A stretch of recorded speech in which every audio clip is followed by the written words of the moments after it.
বিসমিল্লাহির রাহমানির রাহিম। সূরা ৪ আন-নিসা, আয়াত ১৩৬।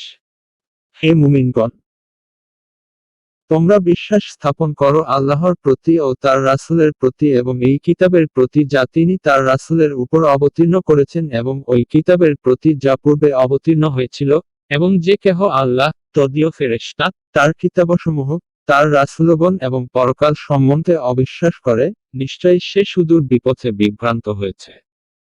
আয়াতের তাফসীর। হে বিশ্বাসীগণ, তোমরা আল্লাহতে, তার রসূলে, তিনি যে কিতাব তার রসূলের প্রতি অবতীর্ণ করেছেন তাতে এবং যে কিতাব তিনি পূর্বে অবতীর্ণ করেছেন তাতে বিশ্বাস করো। আর যে কেউ আল্লাহ, তার ফেরেশতাগণ, তার কিতাবসমূহ, তার রসূলগণ এবং পরকালকে অবিশ্বাস করে, সে পথভ্রষ্ট হয়ে সুদূরে চলে যায়।